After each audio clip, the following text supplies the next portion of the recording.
Well, it's understood that the wounds of war aren't always visible, and tonight we are investigating the mysterious condition affecting veterans of Operation Desert Shield and Desert Storm. Liz? That's right, Jim. It's estimated that as many as 1 in 3 service members who fought to push Iraqi forces out of Kuwait are now experiencing symptoms. Doctors call it Gulf War illness, and they're still trying to piece together what's going on.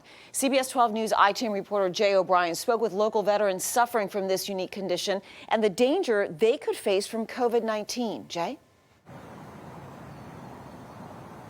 Yeah, Liz and Jim, for decades, these symptoms baffled doctors. Even now, it's estimated thousands could have Gulf War illness and not even know it, left undiagnosed and untreated. And this illness can be extremely dangerous, especially when someone catches something like coronavirus. Jimmy Orocho went into lockdown a year ago. COVID-19 is one of the most dangerous enemies he's faced since Kuwait. I would think that any sort of minimal amount of exposure to corona could take me out. Sergeant Orocho, a U.S. Army veteran, is one of the thousands with a laundry list of pre-existing conditions, all tied to his service with the 101st Airborne in Desert Shield and Desert Storm. When Jimmy got back from 7 months in the Persian Gulf, he knew something was wrong. This malaise, what's this tiredness? What's going on here? Decades later, he says that constant fatigue took over his life. Stop at a red light, just chilling, just holding, and boom, horns are blinking, and I just faded out. I just nodded out. Making matters worse, Jimmy's doctors just didn't know what to make of these seemingly unrelated symptoms. First, you've been told you're nuts by so many people, you begin to believe it. It wasn't until he saw Dr. Nancy Klimas, a researcher with Nova Southeastern University and the Miami VA hospital, that Jimmy was told he had Gulf War illness. Something Klimas began spotting in vets as soon as they returned from the Persian Gulf. I really have been studying the illness, Gulf War illness, almost ever since. The symptoms are all over the place and vary. The result, Klimas and other physicians believe, of exposure to toxins during combat, like pesticides, nerve gas, and fumes from the massive oil fires set by Saddam Hussein's retreating troops.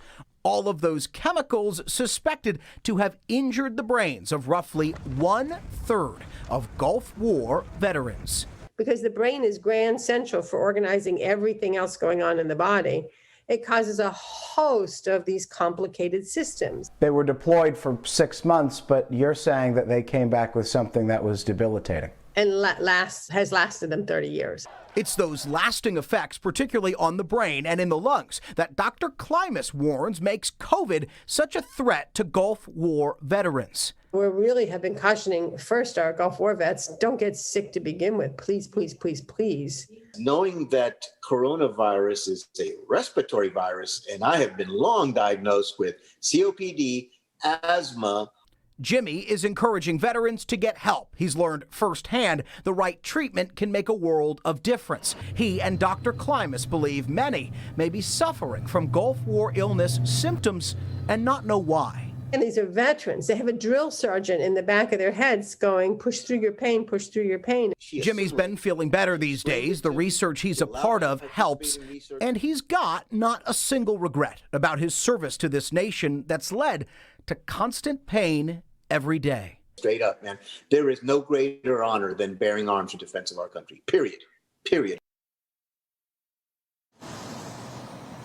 Dr. Klimas says that this is improving. There's more funding available through Congress, and research is getting better when it comes to understanding Gulf War illness, but there is a ways to go. If you're a veteran and you think you might be suffering from Gulf War illness, contact your local VA hospital. You can also find a number of resources at the Institute for Neuroimmune Medicine at Nova Southeastern University. I'm Jay O'Brien, CBS 12 News.